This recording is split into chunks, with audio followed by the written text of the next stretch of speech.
से श्री आगा रहुला मेदी जी।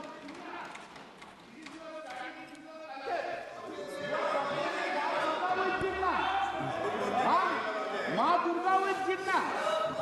This is your Sanatani. Unfortunate. माननीय sir, Banerjee दादा टाइम मिला है, मुश्किल से टाइम मिला है दादा, मुश्किल से टाइम मिला है, 2 मिनट बात करने दीजिए।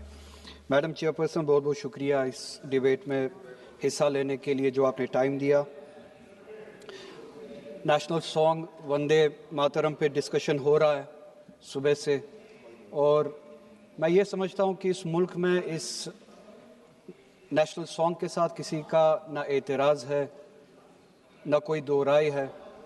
एहतराम है हर किसी का इस सॉन्ग को लेके, मगर मसला सिर्फ तब पेश आता है जब जो तकरीरें सुबह से इस तरफ से हुई, बीजेपी की तरफ से और लाइक माइंडेड जो इनकी पार्टीज़ है, जब ये कहा गया कि हिंदुस्तान में रहना है तो वंदे मातरम गाना है। ये कहा गया कि आप तभी इस मुल्क के बाशिंदे हो जब आप ये गाना गाओगे। एतराज़ तब शुरू होता है। आप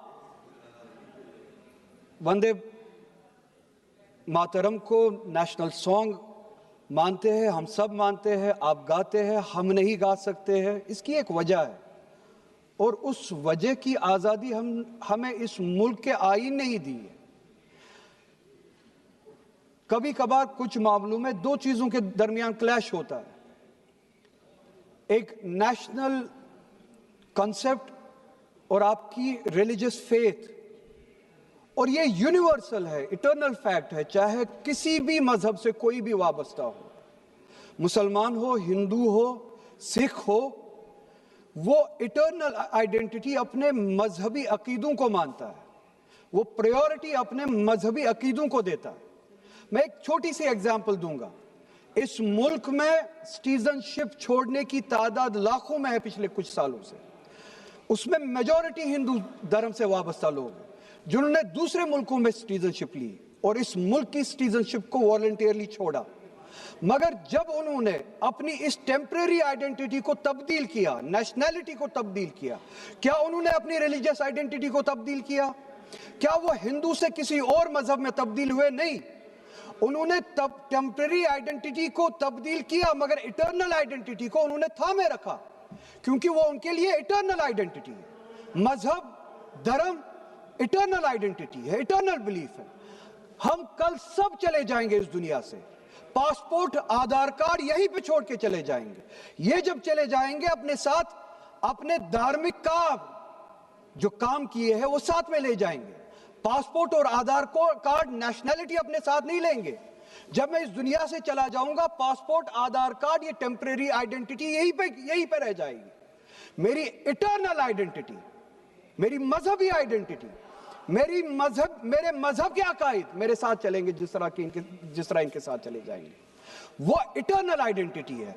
और जब ये क्लैश सामने आता है, तब हमें कॉन्स्टिट्यूशन ही ये आजादी देता है कि आपकी रिलीजियस फंडामेंटल जो फ्रीडम है, आप उस रिलीजियस फ्रीडम को इस मुल्क में कॉन्स्टिट्यूशन के हवाले से उस रिलीजियस फ्रीडम को एक्सरसाइज कर सकते हैं। और वंदे मातरम का जब मसला पेश आता है, जब यह कहा जाता है कि आपको यह जबरदस्ती गाना पड़ेगा, हम तब यह कहते हैं कि आप गाए, हम एहतराम देते हैं। नेशनल सॉन्ग है, हम उसका भी एहतराम करते हैं, उसमें दो राय नहीं है।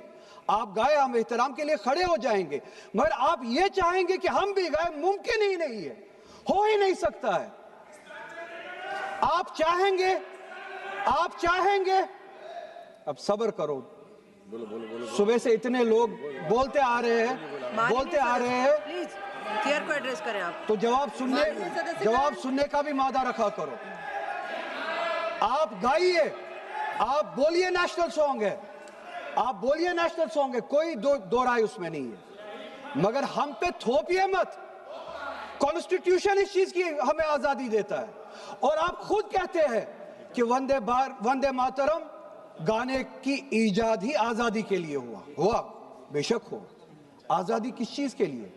आजादी इस चीज के लिए, हिंदू के हिंदू होने की आजादी, और इसी तरह से मुसलमान के मुसलमान होने की आजादी, सिख के सिख होने की आजादी, और वो आजादी आप मुझसे छीन नहीं सकते हैं, किसी भी नाम पे नहीं छीन सकते, किसी भी दबाव में नहीं छीन सकते, माननीय सदस्य, किसी भी सिख से उसके मजहब की आजादी नहीं छीन माननीय सकते, सदस्य, किसी भी हिंदू से उसकी मजहब की आजादी नहीं छीन सकते, और किसी भी मुसलमान से उसके मुसलमान होने की आजादी नहीं छीन सकते। कोई भी दबाव मुझे मजबूर नहीं कर सकता है। आप गाइए और हमें वो आजादी दे दीजिए। ये मजहबी आजादी मुझे आपसे दूर नहीं करता। वही मजहब जो मुझे ये कहता है कि लकुम दीनकुम वलिय दीन, आपके लिए आपका दीन, मेरे लिए मेरा दीन, जिसको कॉन्स्टिट्यूशन ने आजादी दी ये कह के कि फंडामेंटल राइट है रिलीजियस फ्रीडम। हमारा कॉन्स्टिट्यूशन हमारे कुरान की उसी आयत की तर्जुमानी करता है। 2 मिनट दे दीजिए मैडम। तर्जुमानी करता है कि आप अपने दीन पे चलिए, हमें अपने दीन पे अमल करने की आजादी दे दीजिए। आप ही की तरफ बात जबरदस्ती की है, बात किसी और चीज की नहीं है। और ये डिबेट, मुझे पता है ज्यादा वक्त नहीं मिलेगा, बस 1 मिनट में मैं पूरा कर रहा हूं। और ये डिबेट सिर्फ और सिर्फ इसलिए हो रहा है कि जब हिंदुस्तान का हिंदू हो, मुसलमान हो, सिख हो, इनसे पीने के लिए साफ पानी मांगे, सांस लेने के लिए साफ हवा मांगे, रोजगार मांगे, जब इनसे महंगाई के खिलाफ, महंगाई के बारे में जवाब मांगे, जब इनसे रोजगार मांगे, तब ये सिर्फ ये बोल सके कि रोजगार के बारे में बात मत करो। वो देखो मुसलमान, हमने उसको मजबूर किया वंदे मातरम गाने के लिए। वो देखो मुसलमान, हमने उसकी मजहबी आजादी को खत्म किया। इस आड़ में, मुसलमान को दबाने की आड़ में आप अपनी नालायकी छुपाना चाहते हो और इस मुल्क में राज करना चाहते हो, उसकी कुर्बानी बनाना चाहते हो मुसलमान को। और मुसलमान इस बेगैरती का कुर्बान कभी होगा नहीं। हमने इस मुल्क की आजादी के लिए भी खून दिया है और इस मुल्क में आजादी को बचाने के लिए भी अगर खून देना पड़े हम देंगे। हमने उनके साथ भी लड़ा है, आप जैसों के साथ अगर 1000 साल तक भी लड़ना पड़े हम लड़ेंगे, उसी गैरत से लड़ेंगे, उसी जज्बे। अब रिकॉर्ड भी नहीं जाएगा। பேரவை தலைவர் அவர்களுக்கு வணக்கம். என்னை பேச அழைத்தமைக்கு நன்றி.